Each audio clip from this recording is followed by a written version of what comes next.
Previously on Battle 360.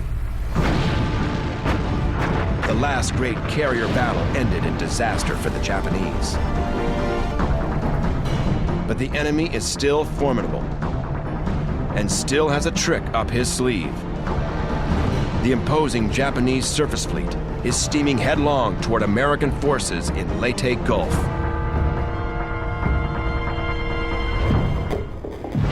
USS Enterprise, a fighting city of steel.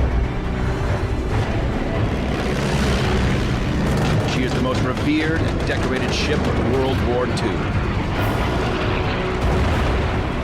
On this 360-degree battlefield, where threats loom on the seas, in the skies, and in the ocean depths, the Enterprise's enemies could be anywhere and everywhere. There's nowhere to run when the battle's all around you. Battle 360, USS Enterprise, Battle of Leyte Gulf.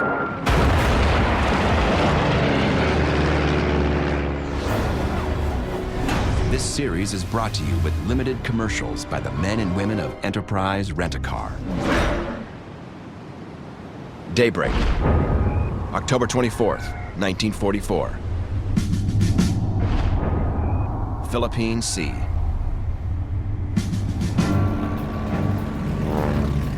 "12 scout bombers and 16 Hellcat fighters launch from USS Enterprise. Their mission: search the waters southwest of Leyte Gulf.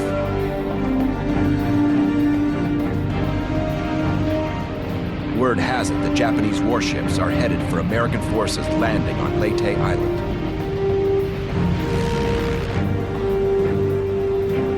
The warships are likely to include Japan's 2 super battleships, Musashi and Yamato, the biggest in the world.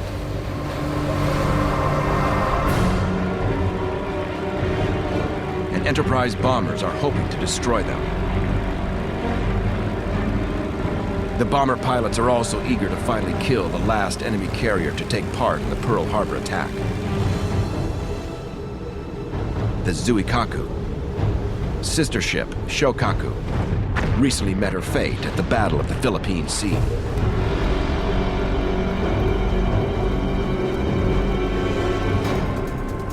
At this point, Enterprise and Zuikaku have seen more combat than any other carriers on either side since the opening of the war. Bill Norberg, a 23-year-old captain's yeoman from Massachusetts, has been aboard since those earliest days. We have some a kind of a checker game going on, I would say, between ourselves and the enemy there. The Shokaku and the Zuikaku were sister ships.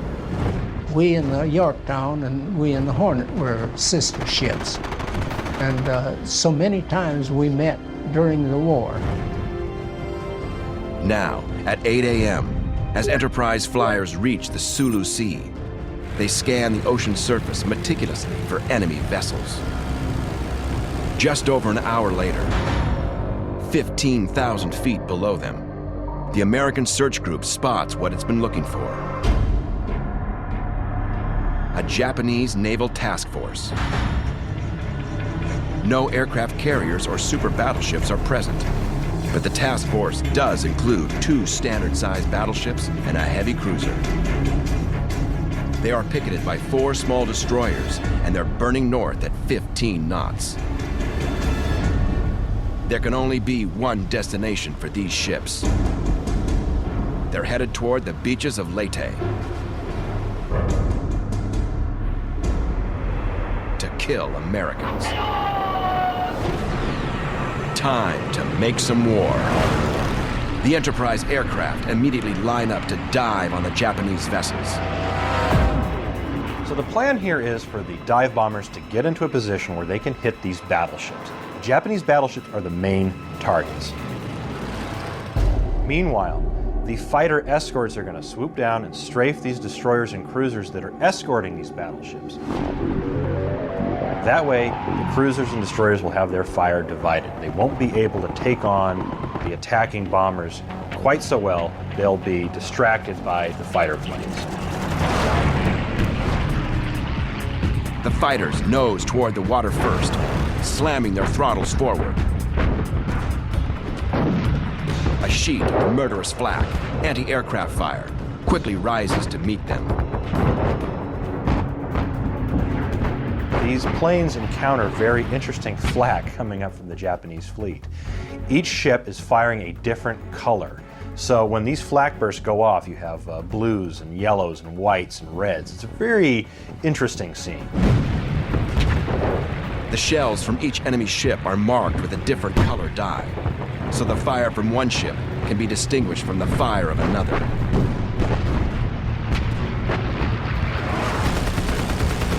Slicing through the heavy flak, the Hellcats blister the cruiser and destroyers with 50 caliber machine gun fire and 5-inch rockets. Seconds behind them, the Enterprise dive bombers, Curtiss Helldivers, scream downward toward the battleships.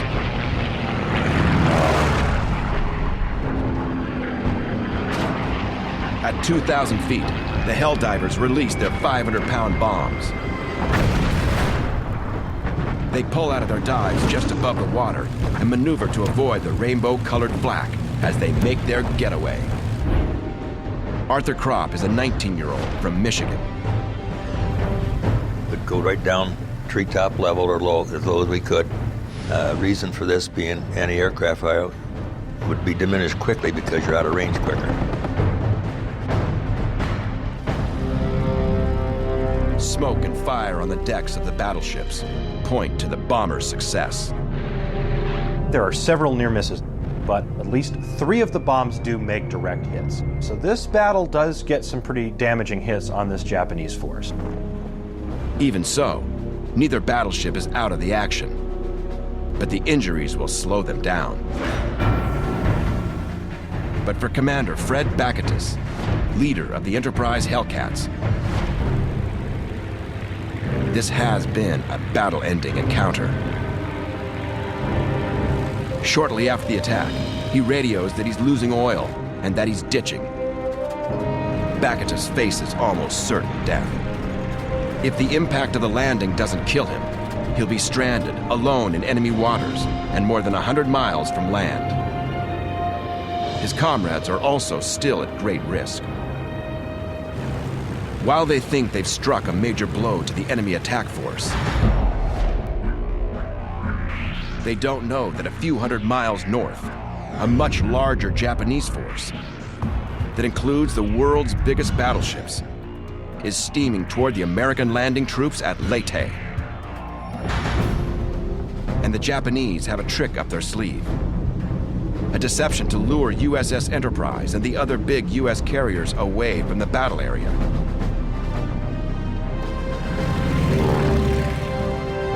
And it just might work.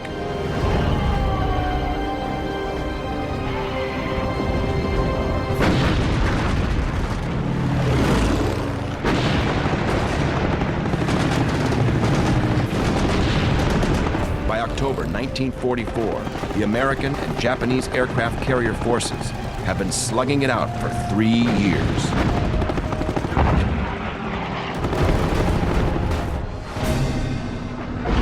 Midway,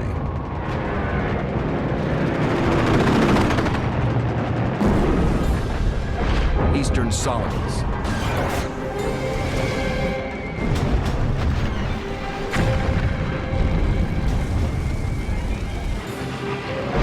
Santa Cruz,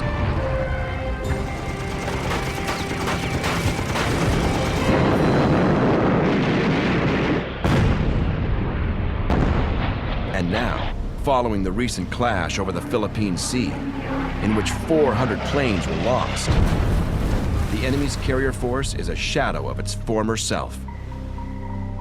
Their carriers at this point are empty. They have vessels, but they don't have planes or pilots to put on those vessels. Just over 100 planes remain to distribute amongst the surviving carriers. Even so, The Japanese Navy has another skilled and menacing combat arm. The remaining strength of the Japanese Navy at this point is in its battleships and its heavy cruisers. They still have a very formidable array of heavy gun warships that they can bring to bear.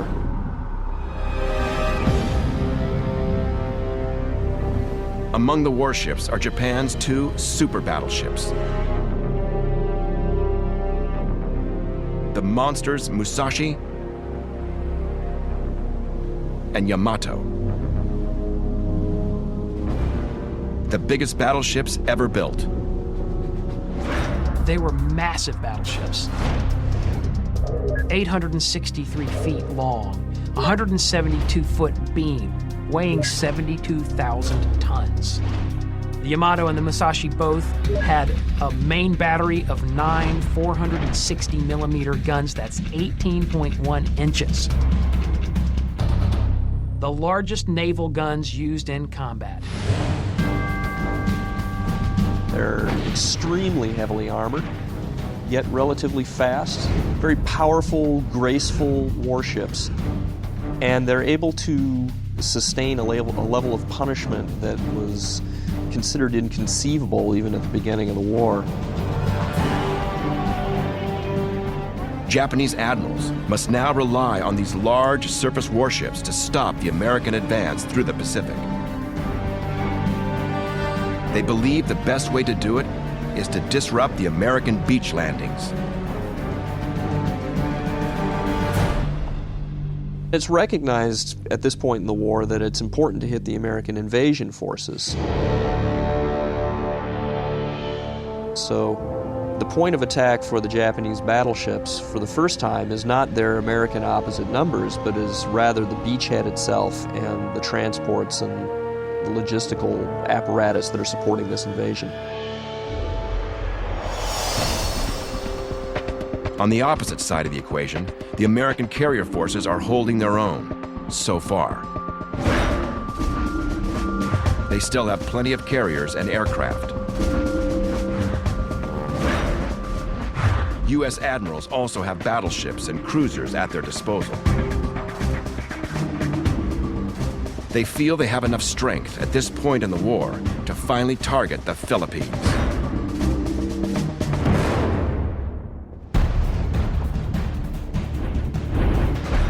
Taking the Philippines will place U.S. forces between Japan and its Navy's oil supply in Indonesia.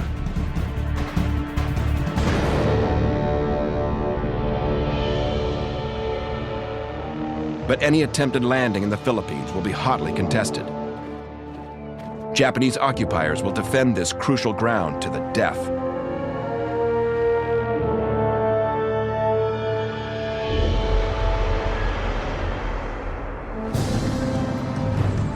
The American strategy for taking back the Philippines calls first for the capture of the centrally located island of Leyte. It's felt that Leyte needs to be captured so that we can put air bases into operation. And then we'll extend our air umbrella over further portions of the Philippines and go on eventually to the liberation of Luzon, which contains the capital of Manila. The U.S. Navy will use 2 separate fleets to accomplish this. The actual landing force, U.S. Army troops, will be delivered by the U.S. 7th Fleet under Vice Admiral Thomas Kinkaid. Kinkaid is a tough-minded New Hampshire man with extensive battleship command experience. The 7th Fleet's transports and warships will both land the troops and provide them with support. Close air support will come from small aircraft carriers called escort or jeep carriers. The small carriers will also keep planes aloft to protect the other vessels of the invasion fleet. Aging battleships, ones that were sunk at Pearl Harbor, then raised and refurbished, will bombard the beaches ahead of the landings.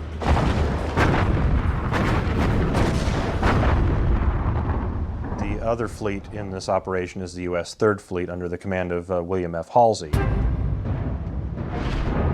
Now, Admiral Bull Halsey is sort of this patron figure with U.S. carriers and U.S. carrier aviation. It was Halsey that had led Enterprise's task force into all of those early campaigns in the first months of World War II. Halsey's Third Fleet includes the now legendary Enterprise, along with 17 other large, fast carriers. Halsey and his Third Fleet will remain farther out at sea to provide additional cover and support for the Leyte landing operation. If the Japanese fleet shows itself, the famous carrier admiral will attempt to pummel it before it gets a chance to disrupt the Philippine landing.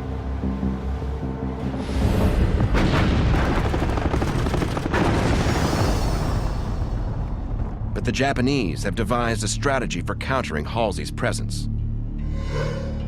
Executed properly, they believe their plan will crush the Americans in Leyte Gulf.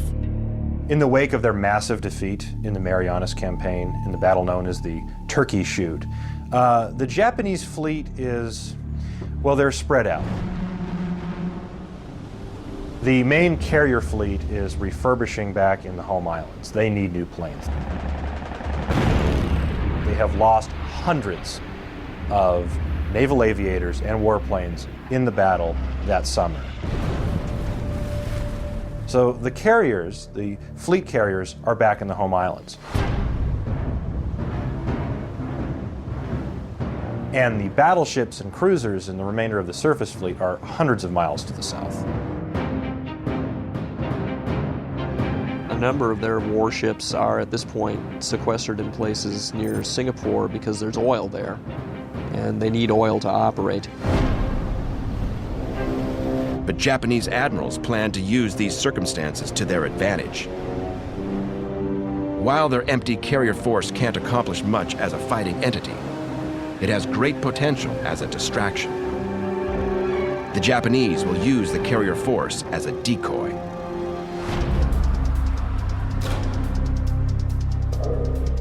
The carriers will sail south from Japan as though they plan to threaten the Leyte operation.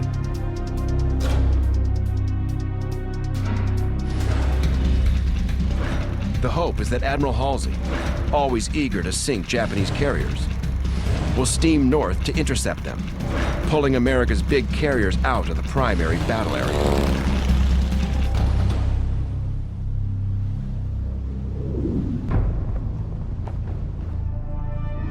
Simultaneously, the enemy's main effort will come from the south. Japan's battleships and cruisers will steam north toward Leyte from Singapore.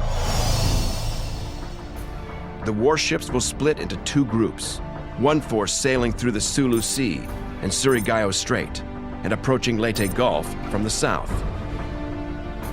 The other half sailing through the Sibuyan Sea and San Bernardino Strait and coming down on Leyte from the north.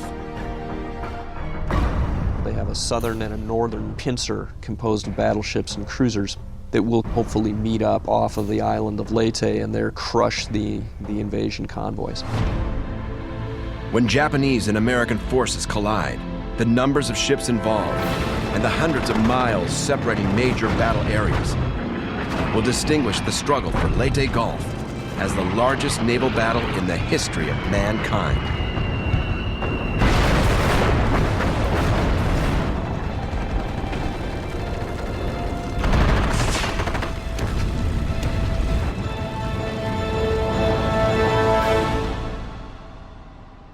Now, on the morning of October 24th, 1944, the American landing on the island of Leyte has been underway for 4 days.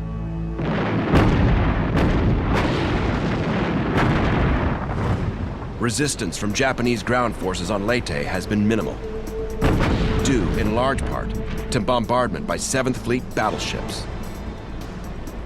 25-year-old Oregonian Ken Peck is a gunnery officer. Every time there was a new operation, you'd soften them up for a while with bombings, and then you'd hit them. And they softened that up for a long time. So when they landed at Leyte, I don't think it was too much interference or too much opposition.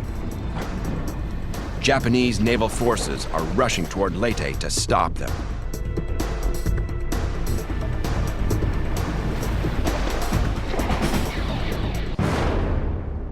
As men and equipment flow ashore, 60 miles off the eastern coast of Leyte, William F. Halsey's Third Fleet, including USS Enterprise, has been sending out search planes, like the 28 planes sent toward the Sulu Sea this morning, to keep an eye out for approaching warships. Richard Hart, also a gunnery officer, hails from West Virginia. We knew the Japanese fleet had left its anchorage, and we had submarines out who did a very good job in keeping track of it, giving us advance warnings. Indeed, 25 hours ago, American submarines USS Darter and USS Dace launched torpedoes at the Japanese center force. These subs are scouting off the southern tip of Palawan.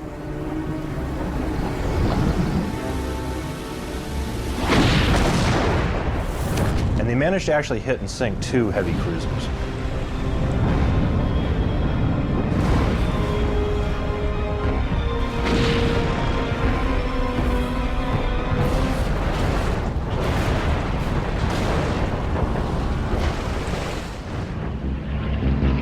Since this contact, Admiral Halsey has stepped up scouting flights from Enterprise and her sister carriers.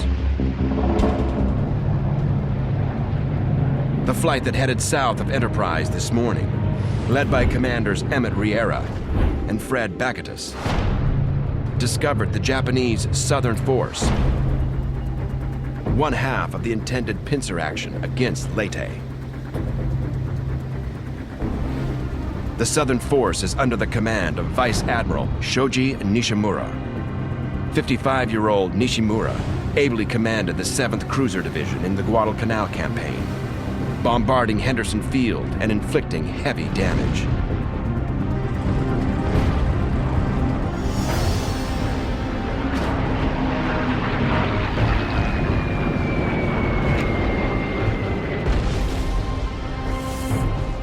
Now, thanks to Riera's Helldivers, 2 of the battleships in the Southern Force are wounded. The Curtiss SB-2C Helldiver is a fearsome attack aircraft. Its impressive top speed of 294 miles per hour is made possible in part by its internal bomb bay.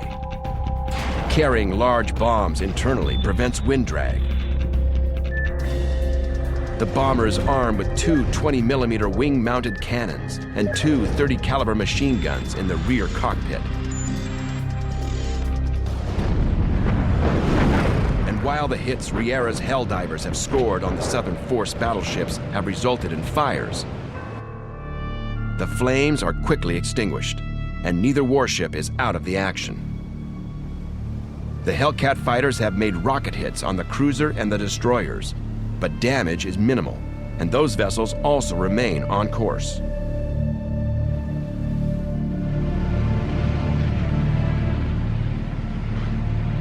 Commander Fred Bakatus's Hellcat, on the other hand, has become a casualty. And shortly after radioing that he's losing oil and that he's ditching, his plane tears into the water. Bakatus is lucky and survives the impact. He scrambles out of his aircraft just as it begins to sink.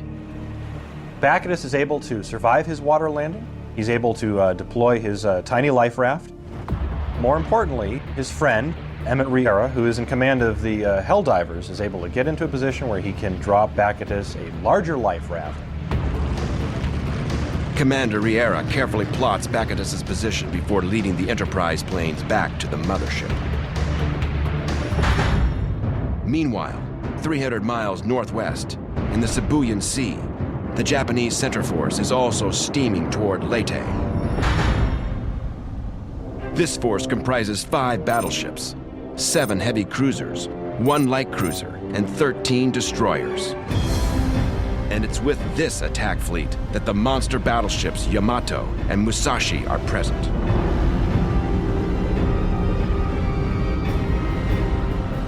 Both vessels pack 18.1-inch guns and are designed to sustain a staggering level of punishment. These ships represent the heart of the enemy's main effort.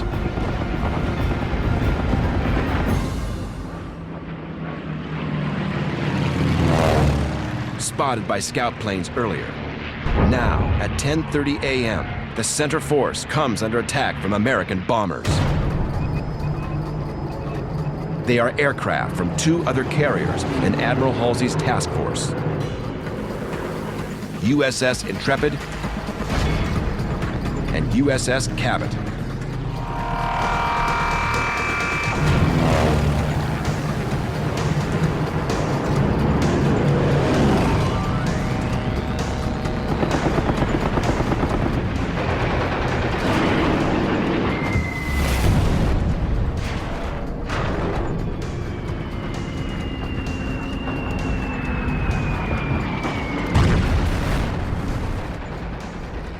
Helldivers and Avenger torpedo planes from USS Intrepid and USS Cabot swoop into this Japanese task force.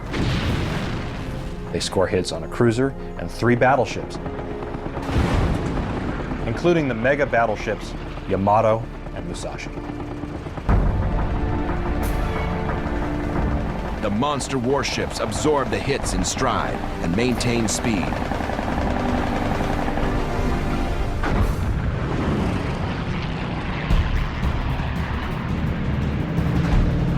But a second wave of planes from Intrepid, along with aircraft from USS Essex and USS Lexington, soon arrives and concentrates its attack on Musashi.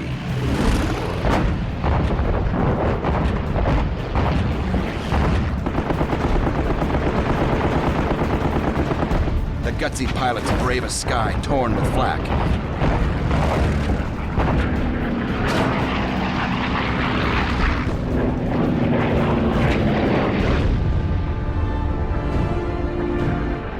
The American bombers score 10 additional hits. Musashi feels it this time.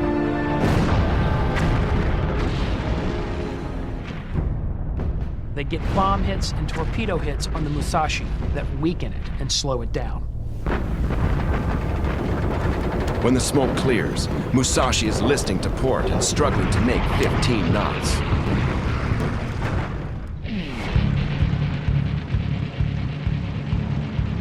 And the monster warship's troubles are far from over.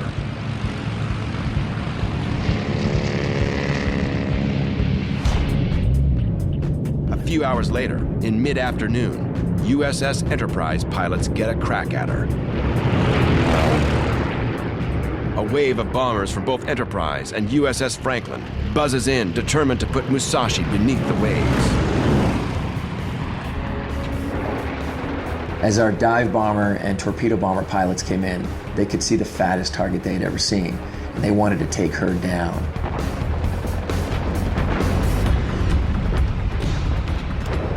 The bomber pilots hold their dives longer than they normally would have. They press in very close before releasing.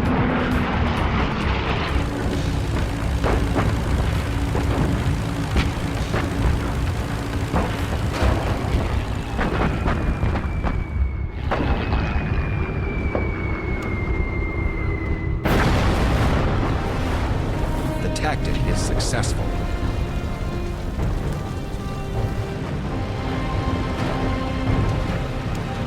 Every one of their torpedoes hit, all 8 of them. 11 out of their 18 bombs hit their mark.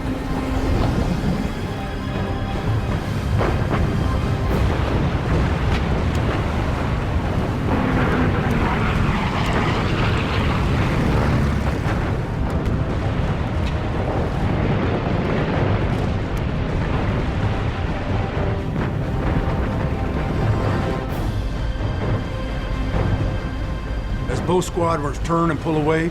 The Musashi is stopped, down by the head, and burning.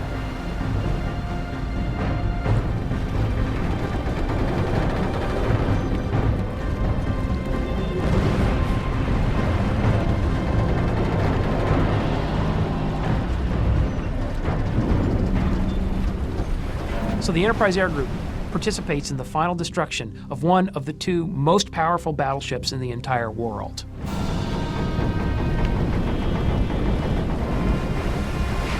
Musashi will finally slip beneath the ocean surface shortly after dark, but she has lived up to the estimates of her toughness.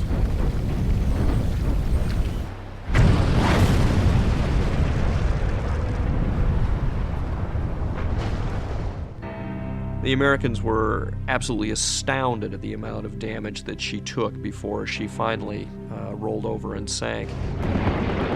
The tenacious attacks by American aircraft rattled the Japanese commander, Vice Admiral Takeo Kurita, and he turns his fleet around, if only temporarily. He's been so heavily engaged by wave after wave of American bombers, he attempts to withdraw beyond the range of the U.S. carriers. To the Americans, it looks as if that force has been beaten off and is going to be retreating. It leads Admiral Halsey, commanding the 3rd U.S. Fleet, to the conclusion that Kurita has disengaged and is leaving the battle area. Admiral Halsey believes he is now free to turn the attention of his carrier force elsewhere.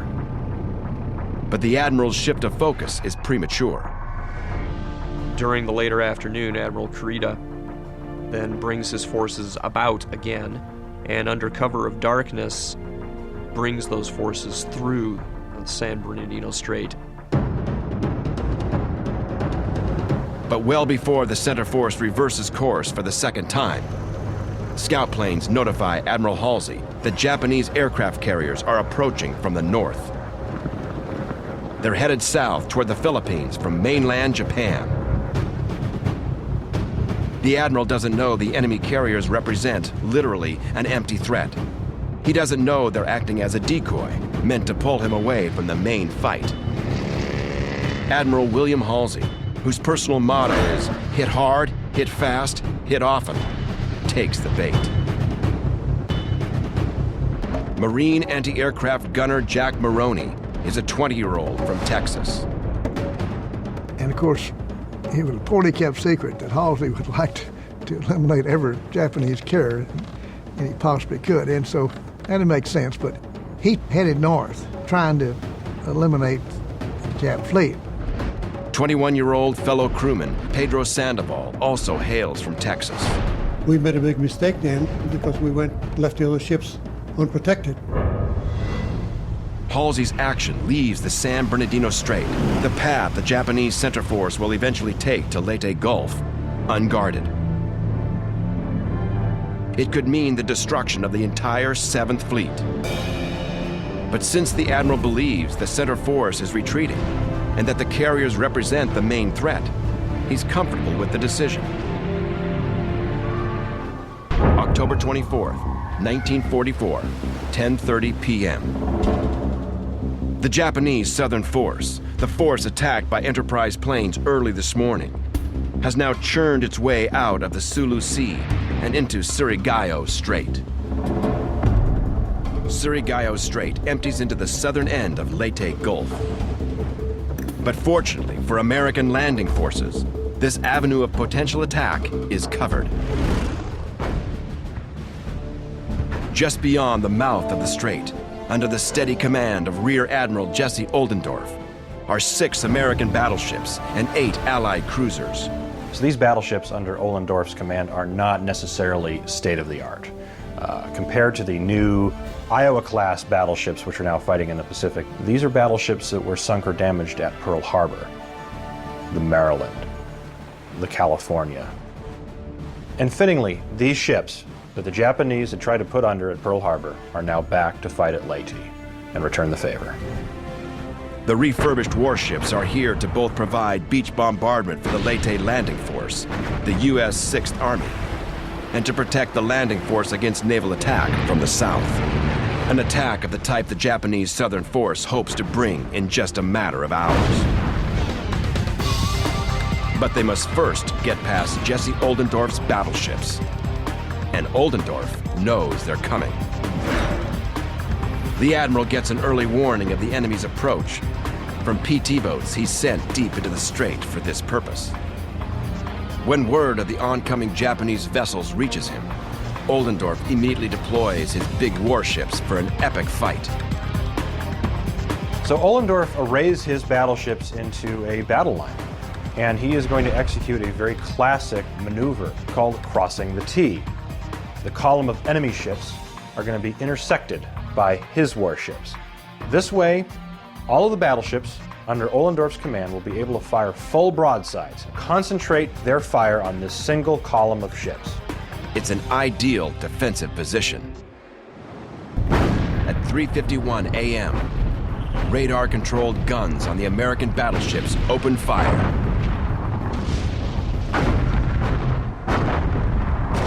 Firing from ships on both sides rages for over an hour, but the Americans prevail. They sink 2 Japanese battleships there, along with a heavy cruiser and a number of destroyers. The Southern Force commander, Vice Admiral Shoji Nishimura, goes down with his flagship, Yamashiro. So the southern pincer is destroyed utterly, without any real accomplishments. It is the last battle line action in history. Battleships will never again square off gun to gun. As the glow of sunlight gradually brightens the horizon, 500 miles north of Surigao Strait, USS Enterprise and the Third Fleet prepare for a battle of their own. The decoy of empty Japanese carriers has reached the waters off Cape Engano, the northeast tip of the main Philippine island of Luzon. Ironically, the meaning of the Spanish word Engano is deceit or delusion. October 25th, 6 a.m. Admiral William Halsey's Third Fleet launches scout planes to search for the enemy's aircraft carriers. Other bombers and fighters also take to the air to be ready to attack at a moment's notice. At 7:15 a.m., just over an hour after launch, the scouts report contact. They've spotted the enemy's northern force. At the heart of this fleet are 4 aircraft carriers, 1 full-size flat-top, and 3 light carriers. They had just a few planes on them, but they were supposed to be the cheese in the trap. Escorting the carriers are 2 aging battleships, 3 light cruisers, and 9 destroyers. The vessel of most interest to Admiral Halsey is the full-size flat-top. It's the Zuikaku, the sole remaining carrier from the Pearl Harbor Strike Force. Zuikaku and her sister ship Shokaku were the 2 carriers that he most wanted to sink. Shokaku, of course, had been destroyed at Philippine Sea. The Third Fleet bombers waste no time commencing the attack. Wave after wave of American fighters and bombers pour lead and explosives into the Japanese carrier force.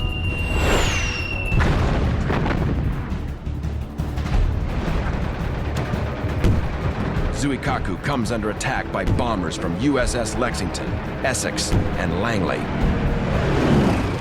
They drill 7 torpedoes into the hull of the big carrier and plant 9 bombs on her deck. At the same time, 3 miles away and 10,000 feet above the fight, dive bombers from USS Enterprise turn their attention to the light carrier Zuiho. The dive bombers and the torpedo bombers pressed so hard and so close to Zuiho that it was hard for them to even miss their targets. So they dropped their torpedoes and their bombs. They stopped the Zuiho dead in its tracks, and it was on fire. But close by, the guns of battleship Issei are still blasting out murderous fire. Battle of Leyte Gulf. Japanese light carrier Zuiho is battered, in flames, and no longer a threat in the battle off Cape Engano. With Zuiho dead in the water, an Avenger torpedo bomber from Enterprise is quickly diverted to another target, the battleship Issei. The Japanese battleship Issei is actually a hybrid, a battleship aircraft carrier. As a result of heavy aircraft carrier losses earlier in the war, the Japanese Navy converted Issei into a half carrier by replacing the rear gun turrets with a short flight deck. Issei can carry up to 22 aircraft, but still retains the firepower of her 8 14-inch guns. The Avenger, redirected toward Ise, is piloted by Ensign Mike Krause. And down below, in the well of the plane, is radio man bombardier Arthur Kropp. The Avenger buzzes toward the battleship through a tremendous volume of anti-aircraft fire. Multicolored flak explodes all around the American bomber. Despite the danger, Mike Krause keeps his eye on the battleship, and Arthur Kropp keeps his nose in the radar scope, calling the range to the target. But one of the explosions is a little too close for comfort. We took a hit under our tail. The window right by my head broke out, and Mike, he recovered. And I thought, well, I got hit for sure. I felt something trickling down the back of my neck. I said, uh-oh. Still, the determined crew keeps their focus on the mission. I kept calling the range for him, so we went on down, made our run, and I watched our torpedo hit good. As the Avenger pulls away, Arthur Kropp gets a chance to check his wound. As it turned out, all it was is some bilge water that trickled down, so I was okay. Didn't get hit. It must have been a big shell went under us, whatever it was. And a piece of shrapnel probably busted out the window. That's all I can say.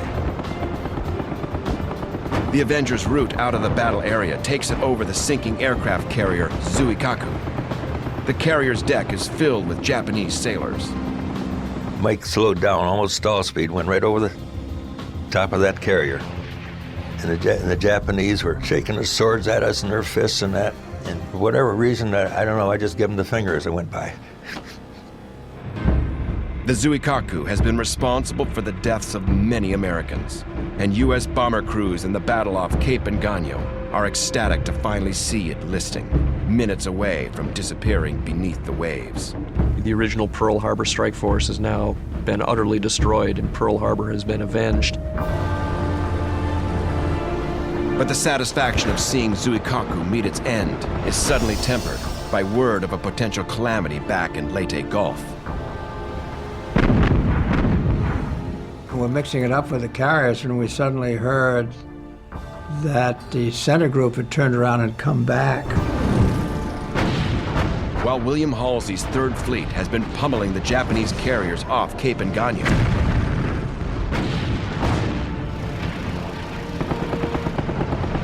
the American landing forces in Leyte Gulf have been caught completely off guard.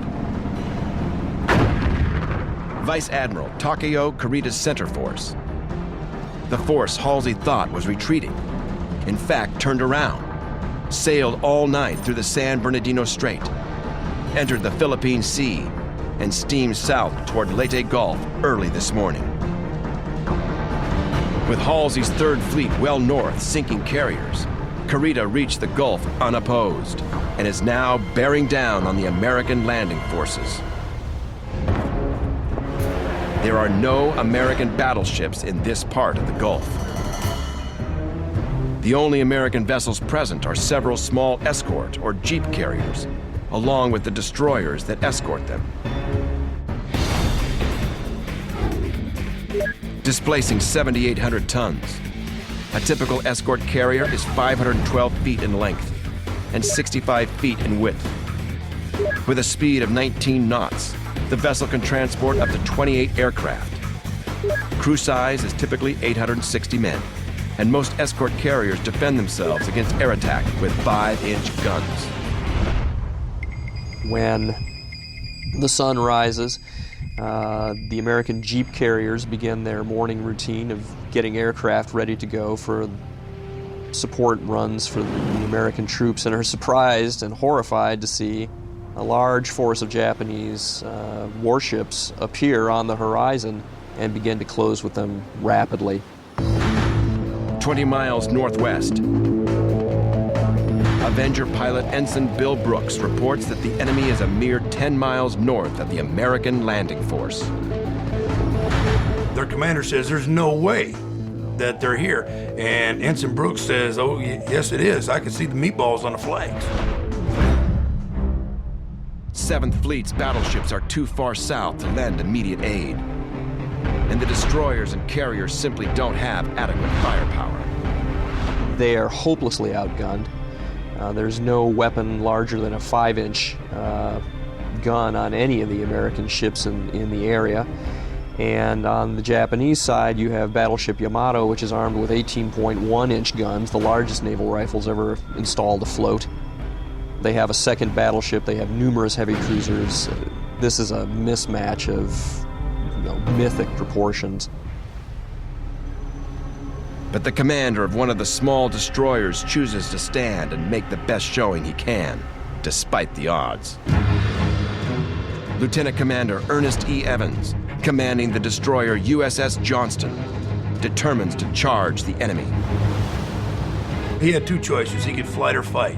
But what he did is he turned his ship and he actually went and he attacked his Japanese armada. Which is an act of bravery which almost beggars the imagination. American destroyers have 5-inch guns, but they also have torpedoes, which is the weapon Evans hopes to bring to bear. Unfortunately, the range of the torpedoes is only 5 miles, half as far as the Japanese force on the horizon. He had to close his distance. He was at about 10 miles, and he had to get within 5 miles for his torpedoes to be effective, because they were only effective at 5 miles. Evans orders his little vessel to speed toward the vastly superior Japanese force. He knows the enemy's guns will be firing on him, but he plans to weave to try to avoid the killing rounds. And if he gets close enough, he might just score a lucky hit. Evans's bold charge inspires other commanders around him, and soon many destroyers join the attack. They go after the Japanese with both gunfire and torpedoes. They're laying smoke screens to try to screen the escort carriers as they're trying to dawdle their way out at 17 or 18 knots. The escort carriers are also firing their 5-inch guns as they scramble to get dozens of attack planes into the air and avoid being hit by the enemy. The escort carrier planes are Avenger torpedo bombers and Wildcats. The Wildcat is the older fighter, but it can still pack a punch. The Americans very quickly managed to get hundreds of these airplanes up in the air, doing something in the way of harassing the Japanese fleet.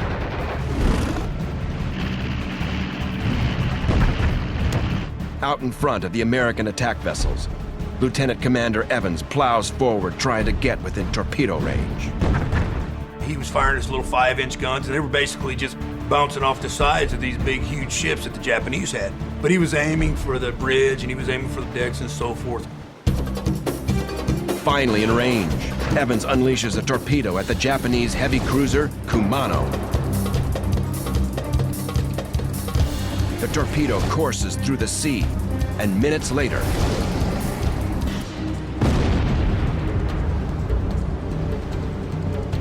blew the bow right off the front of a Japanese cruiser. soon, the Japanese cruiser Suzuya stops to assist the wounded Kumano. He fired another torpedo, and he also hit and sunk that ship. Amid the heavy gunfire, torpedo attacks, and the hundreds of planes harassing them, Admiral Kurita and his commanders are bewildered. The Japanese are thrown into confusion. They believe that they are being attacked by more powerful forces than they are. You start seeing Japanese cruisers getting knocked out. The Japanese battleships are taking damage to their topsides. It makes it very difficult for the Japanese to fight a coherent action against the Americans. They're constantly maneuvering to avoid air attacks, which in turn makes it difficult to direct the gunfire against the American jeep carriers. Like a bear under attack by a swarm of bees, the Japanese center force falters. Where they thought that they had a mismatch, and they really did in terms of raw material terms, they are unable to close with the Americans.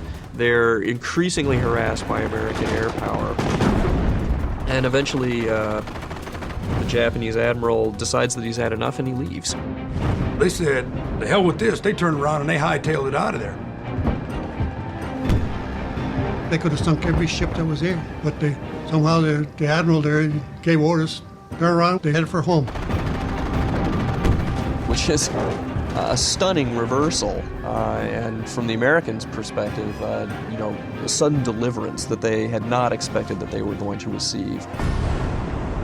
Unfortunately, Lieutenant Commander Ernest Evans, the bold instigator of the American charge, doesn't survive the battle. Before the center force withdraws, Japanese destroyers close in on Evans's vessel and riddle it with gunfire. The USS Johnston sinks, and Lieutenant Commander Evans is never seen again. The Battle of Leyte Gulf has ended in utter disaster for the Japanese Navy. The Japanese losses at Leyte include 4 aircraft carriers, 3 battleships, 10 cruisers, 11 destroyers, and nearly 14,000 sailors and air crewmen. American losses, by contrast, are relatively light. 1 light aircraft carrier, 2 escort carriers, 2 destroyers, 2 destroyer escorts, and 1,500 sailors and air crewmen.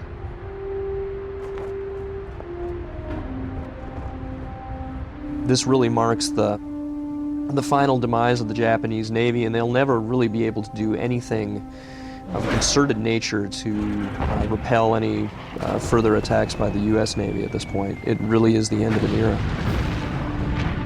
The U.S. Navy has now eclipsed the force that started a mode of warfare, carrier warfare, whose supreme potential no one had recognized before December 7th, 1941. No one knew how carriers were supposed to operate.